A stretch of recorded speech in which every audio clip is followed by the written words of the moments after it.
Hello दोस्तों, नमस्कार। स्वागत है आप सभी का स्कूल एकेडमी के एनसीईआरटी सेक्शन में। दोस्तों, कुछ कारण से मैं वीडियो डेली अपलोड नहीं कर पा रहा था, लेकिन अब से मैं वीडियो डेली अपलोड करूंगा और इसके लिए मैं आप सभी से क्षमा चाहता हूं। बहुत बहुत क्षमा चाहता हूं मैं आप सभी से। और एक और सूचना मैं आप लोगों को देना चाह रहा हूं, यह कि मैं अभी मध्यकालीन इतिहास को नहीं शुरू किया हूँ, क्योंकि एक दोस्त का बहुत रिक्वेस्ट था कि सर समाजशास्त्र को पहले कवर कर दीजिए, इसके बाद इतिहास के बाकी विषयों को कवर करिएगा। इसलिए हम कक्षा 11 और 12 के समाजशास्त्र की जो 4 किताबें हैं, 2 किताबें कक्षा 11 की और 2 किताबें कक्षा 12 की, उनको हम सबसे पहले कवर कर लेंगे। उसके बाद से फिर मध्यकालीन इतिहास, फिर इसके बाद हम आधुनिक इतिहास को कवर करेंगे। तो आज का हमारा जो विषय है वह है कक्षा 11 की समाजशास्त्र की पहली पुस्तक, समाजशास्त्र परिचय। दोस्तों, यह किताब हमें समाज से परिचित कराएगी और साथ ही समाज को समझने एवं अपनी ज़िंदगी को बेहतर समझने में समाजशास्त्र किस तरह हमारी मदद करती है, उसका भी ज्ञान यह पुस्तक कराएगी। दोस्तों, बचपन में जब हमने किताबें पढ़नी शुरू की थी, उससे पहले हमने वर्णमाला सीखी थी। बिना वर्णमाला के ज्ञान के हम किताबें भी नहीं पढ़ सकते थे। ठीक इसी प्रकार से समाज को अच्छी तरह से समझने, जानने के लिए कुछ शब्दावलियों और संकल्पनाओं को जानना बहुत ज़रूरी है। तो समाजशास्त्र की यह जो पुस्तक है, इन्हीं शब्दावलियों और संकल्पनाओं से हमारा परिचय कराएगी। चलिए स्टार्ट करते हैं आज का वीडियो क्लास। दोस्तों, इस पार्ट को हमने 4 पार्ट में कवर किया हुआ है। तो चलिए शुरू करते हैं पहला पार्ट। और सबसे पहले जानते हैं समाजशास्त्र के बारे में कुछ परिचय। हम शुरुआत करते हैं कुछ सुझावों से, जो प्रायः आप जैसे युवा विद्यार्थियों के सम्मुख रखे जाते हैं। एक सुझाव प्रायः यह दिया जाता है कि मेहनत से पढ़ाई करोगे तो जीवन में सफलता पाओगे। दूसरा सुझाव यह होता है कि यदि आप इस विषय अथवा विषयों के समूह की पढ़ाई करेंगे तो भविष्य में अच्छी नौकरी मिलने की ज़्यादा संभावना रहेगी। तीसरा सुझाव इस प्रकार हो सकता है कि किसी लड़के के लिए यह विषय ज़्यादा उपयुक्त नहीं दिखता, अथवा एक लड़की के तौर पर क्या यह आपके विषयों का चुनाव व्यवहारिक है। चौथा सुझाव, आपके परिवार को आपकी नौकरी की शीघ्र आवश्यकता है, तो ऐसा व्यवसाय न चुनें जिसमें बहुत ज़्यादा समय लगता हो। अथवा आपको अपने पारिवारिक व्यवसाय में कार्य करना है, तो आप इस विषय को पढ़ने की इच्छा क्यों रखते हैं। आइए हम इन सुझावों पर गौर करें। क्या आप सोचते हैं कि पहला सुझाव बाकी 3 सुझावों का खंडन करता है? क्योंकि पहला सुझाव दर्शाता है कि यदि आप कठिन परिश्रम करेंगे तो आप अच्छा कार्य करेंगे और अच्छी नौकरी पाएंगे। इसका दारोमदार स्वयं पर है। दूसरा सुझाव यह दर्शाता है कि आपके व्यक्तिगत प्रयास के अलावा नौकरी का एक बाजार है और वह बाजार यह निश्चित किस विषय की पढ़ाई करने से नौकरी के अवसर ज़्यादा हैं या कम हैं। तीसरा और चौथा सुझाव इस विषय को और भी जटिल बना देता है। यहाँ केवल हमारे व्यक्तिगत प्रयास और नौकरी का बाजार ही नहीं, बल्कि लिंग, परिवार और सामाजिक परिवेश भी मायने रखते हैं। यद्यपि व्यक्तिगत प्रयासों का बहुत अधिक महत्व है, लेकिन यह आवश्यक नहीं कि वे परिणाम को निश्चित कर ही दें। जैसा कि हम देखते हैं, कुछ अन्य सामाजिक कारक भी हैं जो परिणाम को निर्धारित करने में महत्वपूर्ण भूमिका निभाते हैं। हमने केवल नौकरी का बाजार, सामाजिक आर्थिक पृष्ठभूमि एवं लिंग का जिक्र किया है। क्या आप अन्य कारकों के बारे में सोच सकते हैं? हम पूछ सकते हैं, यह कौन निश्चित करता है कि एक अच्छी नौकरी क्या है?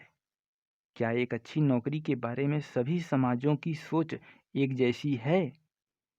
क्या इसका पैमाना क्या है? अथवा सम्मान या सामाजिक मान्यता या व्यक्तिगत संतुष्टि जो एक नौकरी की हैसियत का निर्धारण करते हैं, क्या संस्कृति एवं सामाजिक मानक भी इसमें कोई भूमिका निभाते हैं? प्रत्येक विद्यार्थी को तरक्की हेतु मेहनत से अध्ययन करना बहुत जरूरी है, लेकिन वह कितना अच्छा कर पाता है, यह सामाजिक कारकों के पूरे समुच्चय द्वारा निर्धारित होता है। नौकरी का बाजार अर्थव्यवस्था की जरूरतों से परिभाषित होता है। अर्थव्यवस्था की जरूरतें भी पुनः सरकार की आर्थिक एवं राजनीतिक नीतियों पर निर्भर करती है। किसी विद्यार्थी की नौकरी के अवसर इन विशिष्ट राजनीतिक आर्थिक आंकड़ों के साथ साथ उसके परिवार की सामाजिक पृष्ठभूमि से भी प्रभावित होते हैं। यहाँ से हमें इस बात का प्रारंभिक ज्ञान मिलता है कि किस प्रकार समाजशास्त्र मानव समाज का एक अंतः संबंधित समग्र के रूप में अध्ययन करता है और किस तरह समाज और व्यक्ति एक दूसरे से अंतःक्रिया करते हैं। उच्चतर माध्यमिक विद्यालय में विषयों के चुनाव की समस्या विद्यार्थी का व्यक्तिगत मामला है। इसके बावजूद अधिकांश विद्यार्थी इस समस्या से प्रभावित रहते हैं, अतः प्रत्यक्ष है कि यह एक व्यापक जनहित का मुद्दा है। समाजशास्त्र का एक कार्य व्यक्तिगत समस्या और जनहित मुद्दे के बीच संबंध को स्पष्ट करना है। यह इस अध्याय की पहली विषय वस्तु है।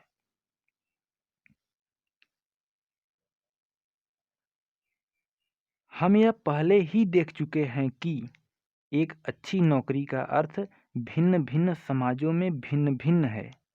किसी व्यक्ति के लिए किसी नौकरी की सामाजिक प्रतिष्ठा कितनी है अथवा नहीं है, यह उस व्यक्ति के प्रासंगिक समाज की संस्कृति पर निर्भर करता है।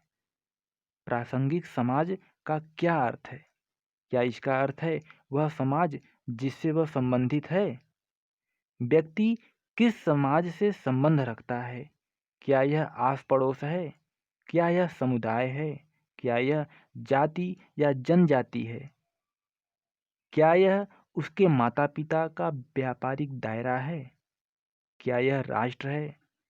इस प्रकार इस अध्याय का दूसरा बिंदु यह है कि वर्तमान समय में व्यक्ति कैसे एक से अधिक समाजों से जुड़ा हुआ है और समाज कैसे असमान होते हैं।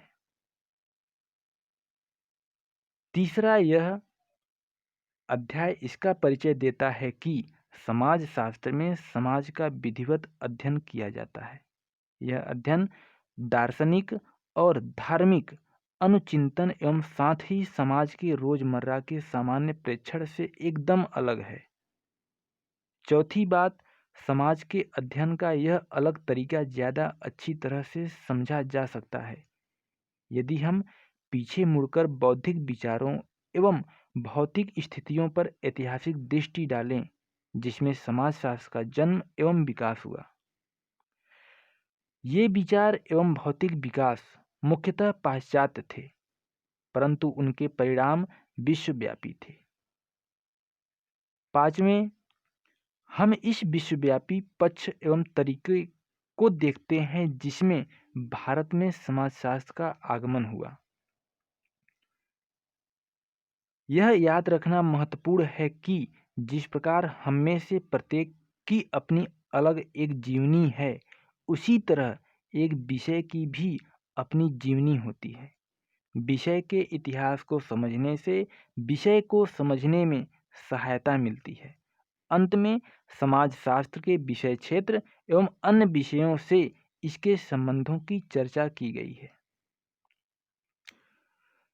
दोस्तों, यहाँ पर क्रियाकलाप एक दिया गया है। चलिए देखते हैं इस क्रियाकलाप में क्या दिया गया है।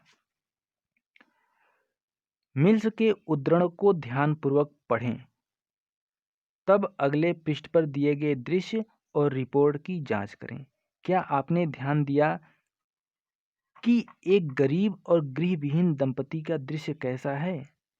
समाजशास्त्री कल्पना गृहविहीनता को समझने और इसकी एक जनहित मुद्दे की तरह व्याख्या करने में सहायता करती है। क्या आप गृहविहीनता के कारणों की पहचान कर सकते हैं? आपकी कक्षा के विभिन्न समूह इसके संभावित कारणों पर सूचनाएं एकत्र कर सकते हैं। उदाहरणतः रोजगार संभावनाएं, गांवों से शहरों में प्रवासन आदि, इन पर चर्चा कीजिए। क्या आपने ध्यान दिया कि किस प्रकार राज्य गृहविहीनता को एक जनहित मुद्दे के रूप में लेता है, जिसके लिए इंदिरा आवास योजना सरीखे ठोस कदम उठाने की आवश्यकता है। समाजशास्त्री कल्पना हमें इतिहास और जीवन कथा को समझने एवं समाज में इन दोनों के संबंध को समझाने में सहायता करती है। यही इसका मुख्य कार्य है और इसका वायदा भी। शायद सबसे अधिक परिणामदायक विभेद जिसके द्वारा समाजशास्त्री कल्पना कार्य करती है वह व्यक्तिगत समस्याओं और सामाजिक संरचना के जनहित मुद्दे के बीच है। जब किसी को व्यक्तिगत या अपने आसपास के लोगों के साथ संबंधों में कठिनाइयां हो जाती हैं, तब वह उसे स्वयं प्रत्यक्ष व निजी रूप से ज्ञात सीमित सामाजिक दायरे में सुलझाता है। इन मुद्दों का संबंध व्यक्ति के निजी जीवन तथा स्थानीय वातावरण से परे होता है। समकालीन इतिहास के तथ्य पुरुषों और स्त्रियों की सफलता और असफलता के तथ्य भी हैं। जब एक समाज का औद्योगिकरण होता है, एक किसान श्रमिक बन जाता है, एक सामंत समाप्त हो जाता है या व्यवसायी बन जाता है। जब कोई वर्ग उठता या गिरता है, एक व्यक्ति रोजगार युक्त अथवा बेरोजगार युक्त हो जाता है। जब विनियोग की दर ऊपर नीचे जाती है, आदमी का मन उछलता है या टूट जाता है। जब युद्ध होता है, एक बीमा एजेंट रॉकेट लॉन्चर बन जाता है। एक स्टोर का क्लर्क रडार मैन बन जाता है। एक पत्नी अकेली रह जाती है। एक बालक पिता के बगैर बड़ा होता है। एक व्यक्ति की जिंदगी हो या एक समाज का इतिहास, दोनों को जाने बिना समझा नहीं जा सकता।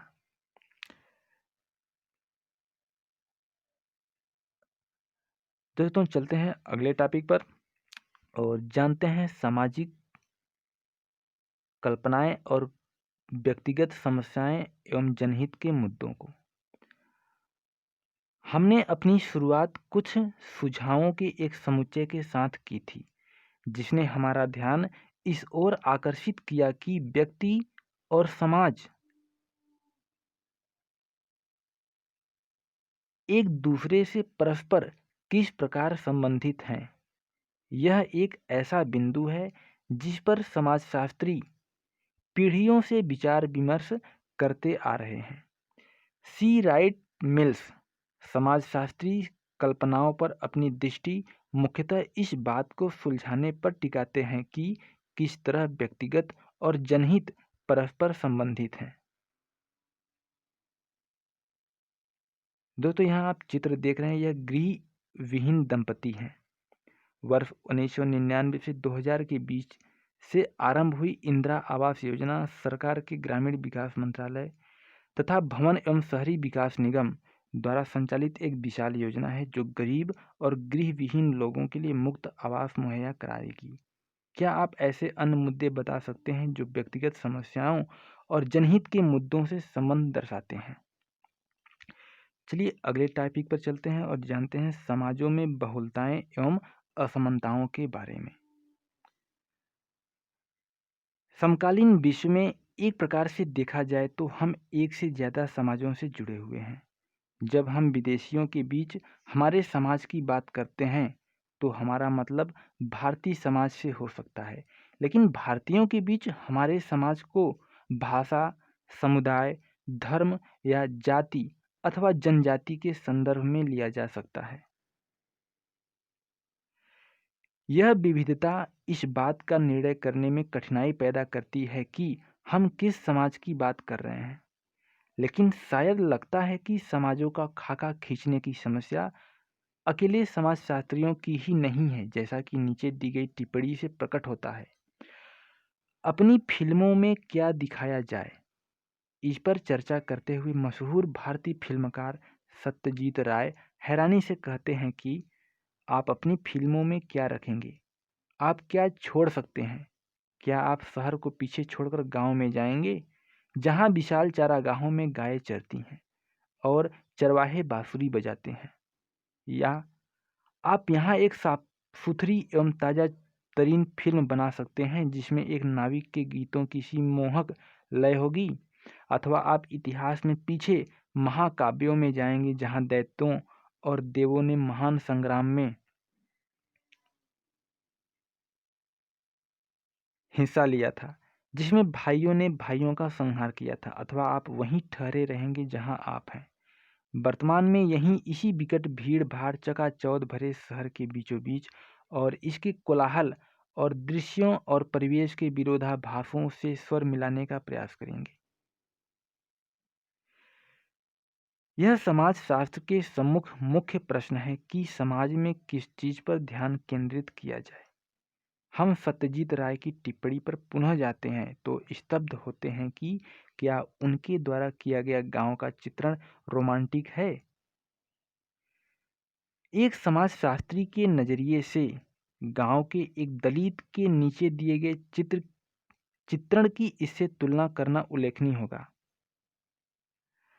जब मैंने उसे पहली बार देखा, वह गांव की छप्पर की छत वाली चाय की दुकान के सामने धूल भरी सड़क पर बैठा था, जानबूझकर अपना गिलास और प्लेट अपने बगल में रखे हुए, जो दुकानदार के लिए मूक संकेत था कि अछूत को चाय खरीदनी है। मूली एक 40 वर्षीय पान से मैले हुए दांतों वाला मरियल सा व्यक्ति था, जिसके लंबे बाल पीछे की तरफ लटके हुए थे। क्रियाकलाप 2। भारत सरकार का आर्थिक सर्वेक्षण बताता है कि सफाई सुविधाएं सिर्फ 28% लोगों को प्राप्त हैं। सामाजिक असमानताएं के अन्य संकेतों का मसलन शिक्षा, स्वास्थ्य, रोजगार इत्यादि के बारे में मालूम कीजिए।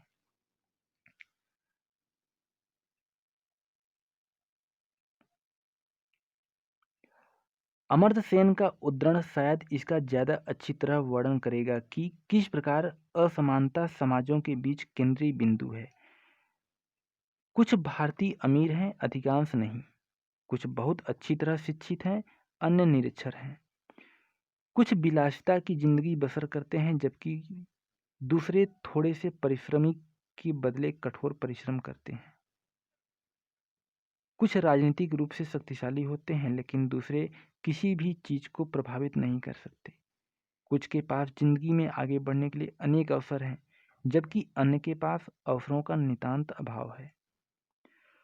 कुछ के प्रति पुलिस का व्यवहार सम्मानजनक रहता है, जबकि अन्य कुछ के लिए अत्यधिक असम्मानजनक।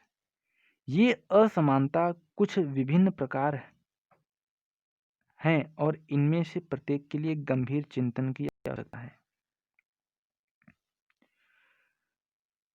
चलिए चलते हैं टॉपिक 4 पर और जानते हैं समाजशास्त्र के बारे में थोड़ी बहुत जानकारी।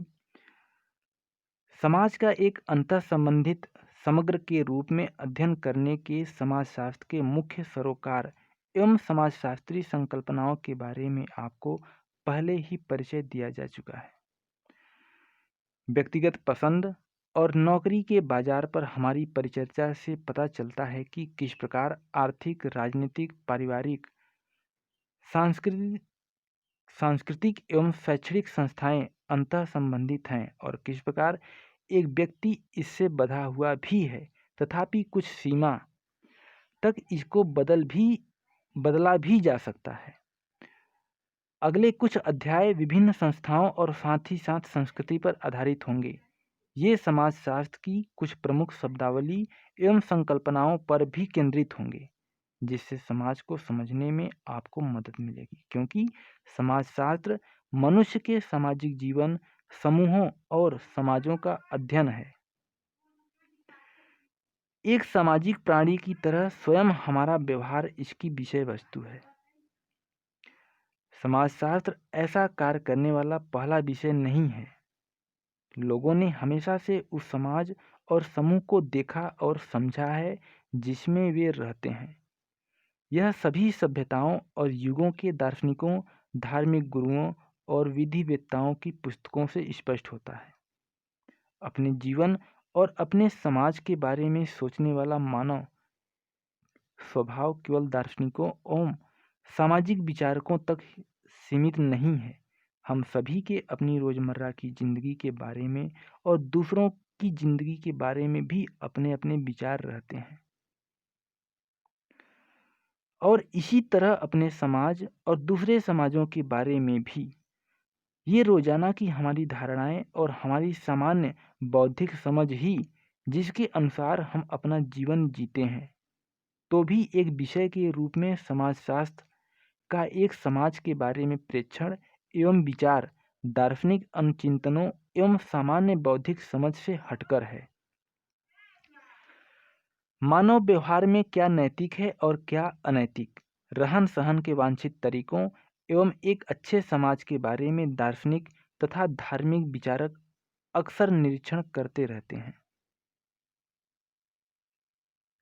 समाजशास्त्र का सरोकार भी मानकों एवं मूल्यों के प्रति है, लेकिन इसकी मुख्य दृष्टि इन मानकों एवं मूल्यों से परे उन उद्देश्यों पर है जिसका लोगों को अनुसरण करना चाहिए। इसका सरोकार उस तरीके से है जिसके तहत वे वास्तविक समाजों में कार्य करते हैं। अध्याय 3 में आप देखेंगे कि किस प्रकार धर्म का समाजशास्त्र ईश्वरीय मीमांसी अध्ययन से अलग है। समाजों का आनुभविक अध्ययन समाजशास्त्रियों के कार्य का एक अहम हिस्सा है, लेकिन इस बात का यह अर्थ कदापि नहीं है कि समाजशास्त्र का मूल्यों के प्रति कोई सरोकार नहीं है। इसका तात्पर्य केवल यह है कि जब एक समाजशास्त्री एक समाज का अध्ययन करता है, तब वह जानकारियां इकट्ठी करने और प्रेक्षण करने को उत्सुक होता है, चाहे वह उसकी निजी पसंद के प्रतिकूल हो। इसको स्पष्ट करने के लिए पीटर बर्जर एक असामान्य लेकिन प्रभावकारी तुलना पेश करते हैं। किसी राजनीतिक या सैनिक संघर्ष में विरोधी पक्ष के जासूसी तंत्र द्वारा इस्तेमाल की गई सूचनाओं को हथियाना काफ़ी फायदेमंद होता है, लेकिन इसका कारण यही है कि एक सफल जासूसी तंत्र की सूचनाएं पूर्वाग्रहों से मुक्त होती हैं। यदि कोई जासूस अपनी रिपोर्टिंग अपने अधिकारियों की विचारधारा एवं महत्वाकांक्षाओं को ध्यान में रखकर करता है, तो उसकी रिपोर्ट न सिर्फ अपने पक्ष के लिए अनुपयोगी होगी बल्कि विरोधी पक्ष के लिए भी, यदि वह उसे हथियाना चाहे। एक समाजशास्त्री भी काफी मायने में ऐसा ही एक जासूस है। उसका काम है किसी भी निश्चित क्षेत्र में अधिक से अधिक शुद्ध रिपोर्ट तैयार करना, जितना कि वह कर सकता है। क्या इसका यह अर्थ निकलता है कि समाजशास्त्री की अपने अध्ययन के उद्देश्यों के बारे में जानने अथवा उस काम के प्रति जिसके लिए समाजशास्त्री जानकारियां जुटाई जा रही हैं, कोई सामाजिक जिम्मेदारी नहीं है? उसकी जिम्मेदारी भी उतनी ही है जितनी समाज के एक नागरिक की होती है, लेकिन यह पूछताछ समाजशास्त्री पूछताछ नहीं है। यह तो एक जीव विज्ञानी के जैविकी ज्ञान की तरह है, जिसका उपयोग या तो स्वस्थ करने के लिए या खत्म करने के लिए किया जा सकता है। लेकिन इसका यह अर्थ नहीं है कि जीव विज्ञानी उस जिम्मेदारी से मुक्त है जिसके लिए वह कार्य कर रहा है, परंतु यह जैविकी प्रश्न नहीं है। समाजशास्त्र अपने आरंभिक काल से ही स्वयं को विज्ञान की तरह समझता है। समाजशास्त्र प्रचलित सामान्य बौद्धिक प्रेक्षणों या दार्शनिक अनुचिंतनों या ईश्वरवादी व्याख्यानों से हटकर वैज्ञानिक कार्यविधियों से बंधा हुआ है। इसका अर्थ है कि जिन कथनों पर समाजशास्त्री पहुंचता है, वह कथन साक्ष्य के निश्चित नियमों के प्रेक्षणों द्वारा प्राप्त किए हुए होने चाहिए, ताकि दूसरे व्यक्ति उनकी जांच कर सकें या उनकी जानकारियों के विकास हेतु उन्हें दोहरा सकें। समाजशास्त्र में प्राकृतिक विज्ञान तथा मानव विज्ञान के अंतर पर और परिणात्मक तथा गुणात्मक अनुसंधानों के अंतर पर पर्याप्त बहस हो चुकी है। हमें यहाँ इस विवाद में नहीं पड़ना है, लेकिन यहाँ जो बात प्रासंगिक है वह यह है कि समाजशास्त्र को अपने प्रेक्षणों और विश्लेषणों में कुछ निश्चित नियमों का पालन करना होता है ताकि दूसरों के द्वारा उसकी जांच की जा सके। अगले खंड में हम समाजशास्त्री ज्ञान और सामान्य बौद्धिक ज्ञान की तुलना करने जा रहे हैं, जो एक बार फिर इस बात पर बल देता है कि समाजशास्त्र जिस तरह से समाज का प्रेक्षण करता है उसमें पद्धतियों की भूमिका, प्रक्रियाएं और नियमों का कितना महत्व है। इस पाठ्य पुस्तक का 5वां अध्याय आपको बताएगा कि समाजशास्त्री क्या करते हैं और वे किस तरह समाज का अध्ययन करते हैं। समाजशास्त्र और सामान्य बौद्धिक ज्ञान के बीच के अंतरों का विस्तृत वर्णन समाजशास्त्री उपागम एवं पद्धति के बारे में एक स्पष्ट विचार देने में सहायता करेगा। दोस्तों, इस वीडियो में इतना ही और बाकी के टॉपिक हम अगले वीडियो में कवर करते हैं। चलिए चलते हैं अगले वीडियो में।